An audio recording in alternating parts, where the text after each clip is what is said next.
No company in history has ever grown at a scale that we're growing while accelerating that growth. Every AI giant is racing for the same thing. Not talent, not data, compute. And the race for compute keeps leading back to one company, NVIDIA. And to one man in a black leather jacket, Jensen Huang. The chips his company makes now decide who can build the next generation of artificial intelligence, and who gets left behind. And the answer to how many you can get determines whether your country will be a serious player in the next 20 years, or an observer watching others build the future. This is not a metaphor. The United States has classified these chips as a national security asset. Saudi Arabia is committing $100 billion to AI infrastructure, and a large part of that ambition depends on access to advanced accelerators. And the company everyone keeps circling back to is NVIDIA. There are waiting lists measured in years. A graphics card company now has the geopolitical weight of an oil field. The person who built this is 62 years old. He has run the same company for 32 years. He presents to stadium crowds in the same black leather jacket every time. His company started in a Denny's diner with $40,000. Almost nobody outside the technology industry knows his name. That company crossed the $5 trillion mark, a milestone no company had reached before. In the add-in-board GPU segment, NVIDIA captured roughly 92% of the market. In AI accelerators broadly, its share is dominant, though competitors are building. 208 billion transistors in its latest chip. Jensen Huang still opens major company moments with the same 7 words he has said for 30 years. We are 30 days from going out of business. Jensen Huang was born in Tainan, Taiwan in 1963. When he was 9, his parents sent him to what they believed was a prestigious boarding school in Kentucky. It was a reform school for troubled children. He cleaned toilets every morning. His brother worked on a tobacco farm. He has said this is where he learned to perform under pressure, that his heart rate drops when the stakes are highest. He enrolled at Oregon State at 16, got a master's from Stanford, and by 1992 had built a solid career in semiconductors. Then 2 colleagues kept asking him to leave it all behind. They met at a Denny's diner on Berryessa Road in East San Jose. Cheap coffee, napkins covered in diagrams. They wanted to call it Envision. That name belonged to a toilet paper manufacturer. They searched for words containing the letters N and V, their shorthand for next version in their file names. They found a Latin word, NVIDIA, meaning envy. On April 5th, 1993, NVIDIA was born. Their business plan: take 3-dimensional graphics technology available only in expensive workstations, make it affordable, put it in personal computers, the killer application, video games. When Huang pitched Sand Hill Road, investors told him there was no video game market. He called his mother in Taiwan. She told him to go get a job. He pitched Don Valentine at Sequoia, and by his own admission, bombed the meeting. Valentine gave them $20 million anyway, because Huang's former boss had personally demanded it. As Huang was leaving, Valentine offered one final note. One thing was clear: there was no room to fail. He also mentioned that the gaming market they were entering was so new that even the people defining it barely looked like traditional executives. That was the team they were relying on. Their first product was the NV1, released in 1995. They shipped 250,000 units. 249,000 came back. Microsoft abandoned the graphics standard. The chip had been built for the same day DirectX shipped. The architecture NVIDIA had bet on was suddenly on the wrong side of the PC graphics standard. Huang flew to Japan and asked Sega to pay the full contract even though the product had failed or NVIDIA would go under. There were 10 seconds of silence. Sega said yes. Huang laid off 60 employees, kept 40, and had 6 months to build a chip that would save everything. They built the Riva 128 in 9 months. It normally takes 2 years. When it shipped in August 1997, NVIDIA had 1 month of payroll. 30 competitors had shown up. Within 4 months, the Riva 128 sold 1 million units. The NV1 had barely sold 1,000. From that moment came a sentence Huang has said ever since, not as a warning to the team, as a warning to himself. In 1999, NVIDIA released the GeForce 256, one of the most ambitious graphics chips of its time. They coined a new term, GPU, Graphics Processing Unit. When Microsoft needed a graphics chip for the original Xbox, they came to NVIDIA, $200 million in advance. But here is the moment that changes everything. And to understand it, you need to understand one thing about how artificial intelligence actually works. A CPU is a very fast sprinter. It does one complex task, then the next, with incredible speed. But training an AI model requires doing billions of matrix multiplications at the exact same time, not one after another, simultaneously.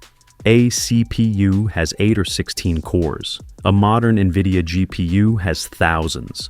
When researchers started trying to build neural networks, they discovered that the GPU was not just faster for this work, it was categorically different. A task that would take a CPU cluster months could take a GPU cluster days. This is not an incremental advantage. It is a different class of machine.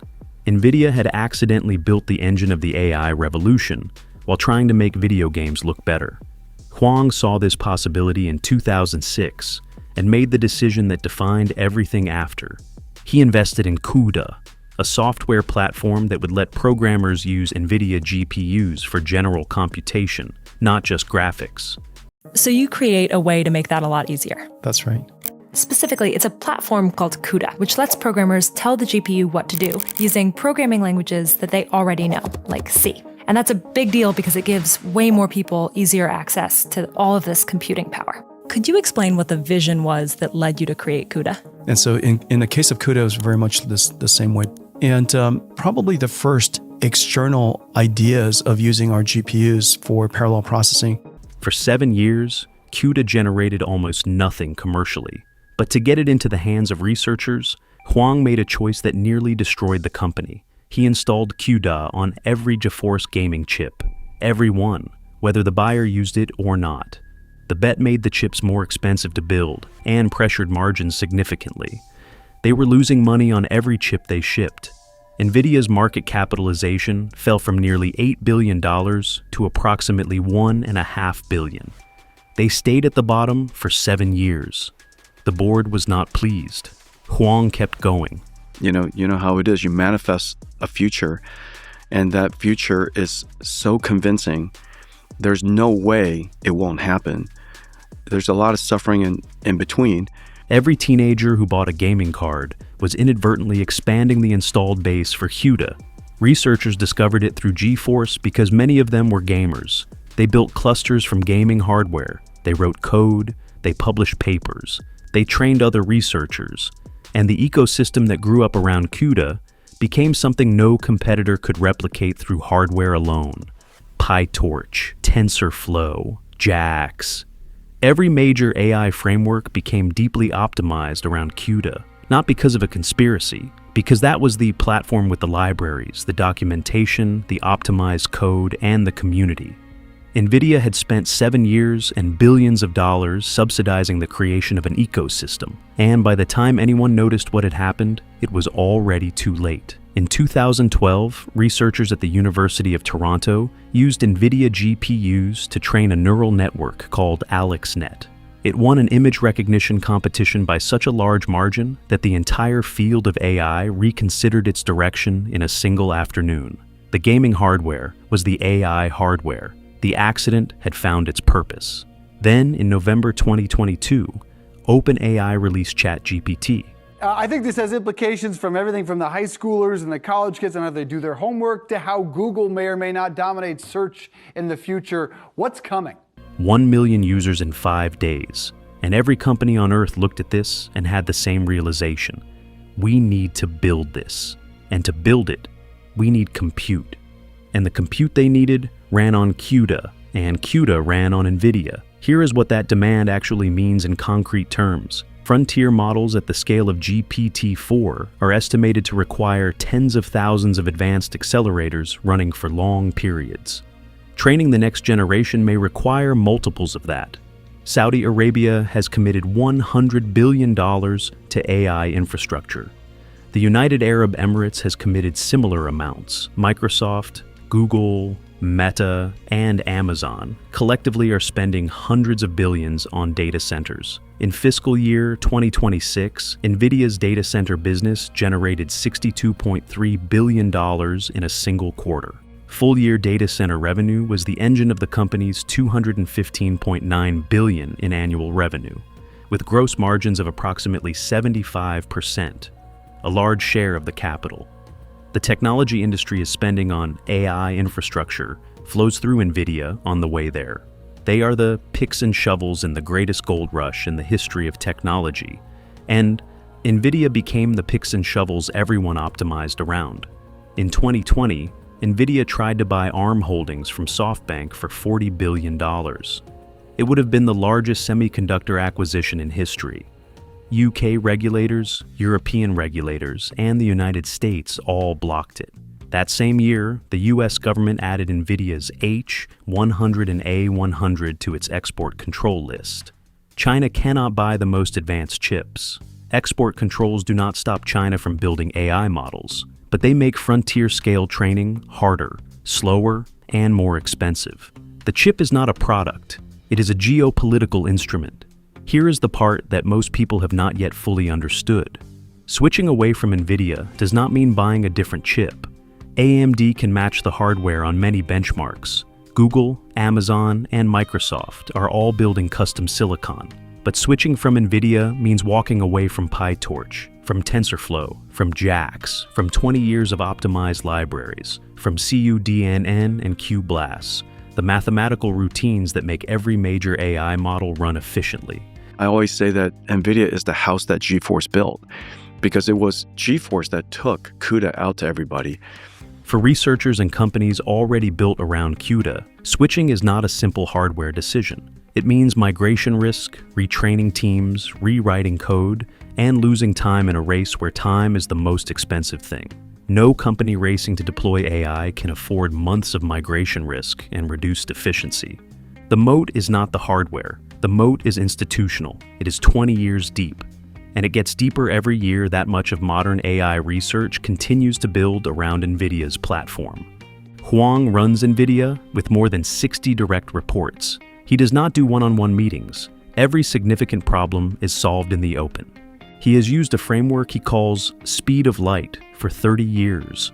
Before any decision, he asks, what does physics allow? Not what is comfortable. If someone tells him a process takes 74 days, he does not ask how to get it to 72. He asks what it would take built from scratch. Often the answer is 6. The gap between 74 and 6 is where all the waste lives. In 2013, Morris Chang, founder of TSMC, the manufacturer that makes NVIDIA's chips, offered Jensen Huang the CEO position at TSMC. Huang declined. He could already see what NVIDIA was going to become. He chose to stay, and spent the next 12 years building it. Huang has described what he calls 4 compounding laws of AI scaling. Pre-training, more compute produces smarter models. Post-training, fine-tuning adds another layer. Test time compute. Reasoning models now spend more compute at inference. Thinking before answering, which requires GPU power even for a single user. And agentic. Systems can now coordinate many smaller tasks, tools, and sub-processes, multiplying compute demand. Each of these laws is independent. Each one alone would justify massive investment in NVIDIA hardware. All 4 operating simultaneously produce demand that does not grow linearly. It compounds. There is no visible ceiling. In one of the most striking things Huang has said publicly, he made a claim most people in the AI industry resist. Intelligence is becoming a commodity. The capacity to reason, to plan, the thing we spent centuries calling the highest human gift, is being manufactured and distributed at scale. What cannot be manufactured, he says, is character, compassion, the ability to carry suffering and keep moving forward. He calls these the real superpowers. The man who built the machine that manufactures intelligence does not think intelligence is the most important thing.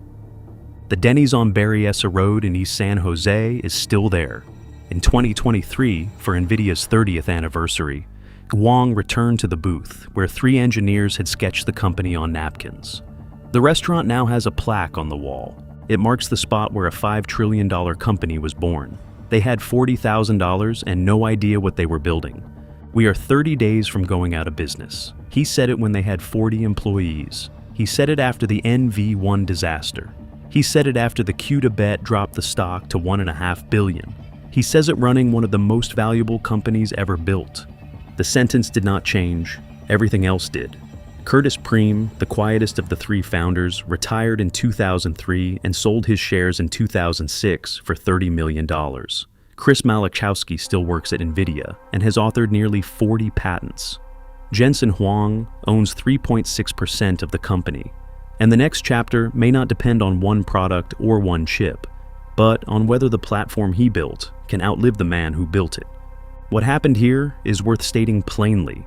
Jensen Huang spent 30 years building a company that almost died multiple times, made a platform bet that looked insane for 7 years, and survived long enough for the world to catch up to what he was building.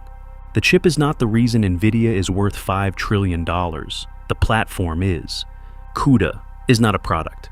CUDA became the default language much of modern AI research learned to think in. That is not a technical specification. That is a civilization-level asset, and it belongs to one company. And so this loop, this cycle, is going to go on and on and on. It kind of comes down to basically intelligence is going to scale by one thing, and it's compute. In a Denny's booth in East San Jose, nobody was planning for that. They were just trying not to go out of business. Huang has said that he no longer thinks of NVIDIA as a chip company. He thinks of it as an AI factory builder. The unit of compute is no longer a chip. It is a rack, then a data center, then eventually something at planetary scale. And I'm just so happy that all of you and the ecosystem around the world has joined us. This is basically everybody. Everybody will support RTX Spark and will be building incredibly smart and powerful and beautiful laptops with all of us. Everything associated with CUDA, all the physics, all the biology, all the genomics. In May 2026, Jensen Huang announced RTX Spark, a single chip that runs every application NVIDIA has built in 33 years, every Windows application ever written, and now personal AI agents, not in a data center, on a laptop. The AI factory had become persona. Microsoft and NVIDIA meticulously optimized everything so that this computer literally runs everything the world has ever created, plus it now runs agents. An incredible computer. I'm so proud of it. Whether one company can hold that position as the geopolitical pressure increases, as China builds alternatives and the US restricts exports, and every government on Earth forms an opinion about who controls the infrastructure of intelligence. That is the question nobody can answer yet. Here is the final thing to understand about why this story matters right now. The 4 scaling laws are not slowing down. Test time reasoning is just beginning.